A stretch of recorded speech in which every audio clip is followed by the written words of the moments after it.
Welcome to iNews. Global energy సెక్టార్లోని Japan ఇప్పుడు ఒక బిగ్గెస్ట్ రెవల్యూషన్ తీసుకొచ్చింది.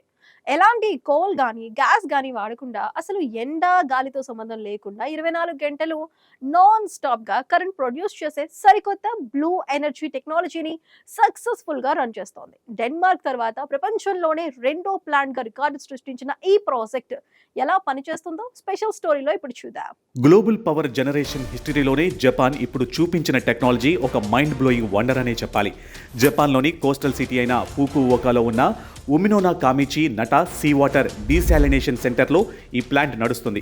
సైంటిస్టులు దీనిని బ్లూ ఎనర్జీ లేదా శాలినేషన్ గ్రేడియంట్ ఎనర్జీగా పిలుస్తున్నారు. సముద్రపు ఉప్పు నీరు అలాగే సిటీ నుంచి వచ్చే మురుగునీటిని శుద్ధి చేసిన తర్వాత మిగిలే వేస్ట్ వాటర్, ఈ రెండింటి మధ్య ఉండే ఉప్పు సాంద్రత తేడాను ఉపయోగించి కరెంట్ జనరేట్ చేయవచ్చని జపాన్ ఈ ప్లాంట్ ద్వారా నిరూపించింది. అసలు ఇంధనం లేకుండా కరెంట్ ఎలా వస్తుందనే డౌట్ అందరికీ రావచ్చు. కానీ దీని వెనుక ఉన్న సైన్స్ ఫార్ములా చాలా ఇంట్రెస్టింగ్గా ఉంటుంది. ఈ ప్లాంట్లో వాడే డీశాలినేషన్ వేస్ట్ బ్రైన్లో దాదాపు 8% సాల్ట్ ఉంటుంది. ఇది నార్మల్ సముద్రపు నీటి కంటే డబుల్ పవర్ఫుల్. మరోవైపు మురుగునీటిని ప్యూరిఫై చేసిన తర్వాత వచ్చే నీటిలో ఉప్పు శాతం చాలా తక్కువగా ఉంటుంది. ఈ రెండు రకాల నీటిని ఒక స్పెషల్ సెమీ పర్మియబుల్ మెంబ్రైన్ అంటే ఒక ప్రత్యేకమైన మైక్రోపొర ద్వారా వేరు చేసి ఉంచుతారు. సహజంగానే ఉప్పు తక్కువగా ఉన్న నీరు ఉప్పు ఎక్కువగా ఉన్న వాటర్ వైపు చాలా ఫోర్స్గా దూసుకు వెళ్ళడానికి ట్రై చేస్తుంది. ఈ న్యాచురల్ ప్రాసెస్ని సైన్స్ భాషలో ఆస్మోసిస్ అంటారు.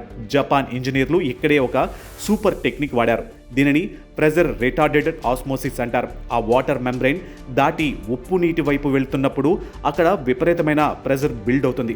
ఈ ప్రెజర్తో దూసుకువచ్చే వాటర్ ఫ్లోను ఒక హైడ్రో టర్బైన్కు కనెక్ట్ చేశారు. ఆ ఫోర్స్కు టర్బైన్ స్పీడ్గా తిరిగి జనరేటర్ల ద్వారా కరెంట్ ప్రొడ్యూస్ అవుతుంది. ఈ బ్లూ ఎనర్జీకి ఉన్న బిగ్గెస్ట్ అడ్వాంటేజ్ ఏంటంటే దీనికి క్లైమేట్తో కానీ వాతావరణ మార్పులతో కానీ అస్సలు సంబంధం లేదు. సోలార్ పవర్ ప్లాంట్లు నడవాలంటే ఎండ ఉండాలి. విండ్ మిల్స్ తిరగాలంటే గాలి విపరీతంగా వీచాలి. హైడ్రో పవర్ ప్రాజెక్టులకు నదుల్లో నీటి ప్రవాహం ఉండాలి. కానీ బ్లూ ఎనర్జీకి ఈ టెన్షన్స్ ఏవీ లేవు. సముద్రం ఉన్నంతకాలం, మురుగునీరు అందుబాటులో ఉన్నంతకాలం, క్లౌడీ వెదర్ ఉన్నా, రాత్రి అయినా సరే 24 గంటలు 365 రోజులు ఈ ప్లాంట్లు నాన్ స్టాప్గా 90% యూటిలైజేషన్ రేటుతో రన్ అవుతూనే ఉంటాయి. ఫుకుఓకాలో ఉన్న ఈ మోడల్ ప్లాంట్ ద్వారా ప్రతి ఏటా దాదాపు 8,80,000 కిలోవాట్ అవర్స్ కరెంట్ జనరేట్ అవుతుంది. ఇది అక్కడ ఉన్న ఒక చిన్న డీశాలినేషన్ ప్లాంట్ రన్నింగ్ కాస్ట్ను తగ్గించడానికి, అలాగే దాదాపు 220 నుంచి 300 ఇళ్లకు సరిపడే పవర్ సప్లై ఇవ్వడానికి ఉపయోగపడుతుంది. ఇదొక క్లీన్ ఎనర్జీ ప్రాజెక్ట్ కావడం వల్ల ఎక్కడ 1 గ్రామ్ కోల్ కూడా కాల్చరు. దీనివల్ల కార్బన్ డయాక్సైడ్ ఉద్గారాలు అస్సలు ఉండవు. పైగా సిటీల్లో వేస్ట్గా పారబోసే మురుగునీటిని రీసైకిల్ చేసి పవర్ జనరేట్ చేయడం వల్ల పొల్యూషన్ కూడా చాలా వరకు తగ్గుతుంది. అయితే ఈ లేటెస్ట్ టెక్నాలజీలో సైంటిస్టుల ముందు కొన్ని ఛాలెంజెస్ కూడా ఉన్నాయి.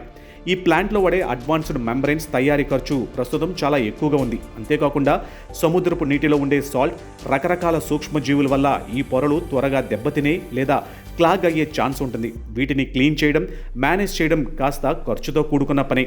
గతంలో నార్వే దేశం కూడా ఇలాంటి అటెంప్ట్ చేసి మెయింటెనెన్స్ కాస్ట్ ఎక్కువ అవడం వల్లే ఆపేసింది. కానీ జపాన్ మాత్రం వేస్ట్ బ్రెయిన్ కాంబినేషన్తో ఈ మెంబ్రెయిన్ కాస్ట్ ప్రాబ్లమ్ను చాలా స్మార్ట్గా సాల్వ్ చేసింది. ప్రస్తుతం ఈ ప్రాజెక్ట్ సక్సెస్ అవడంతో జపాన్ శాస్త్రవేత్తలు ఈ టెక్నాలజీని నెక్స్ట్ లెవెల్కు తీసుకుని వెళ్ళడానికి ప్లాన్ చేస్తున్నారు.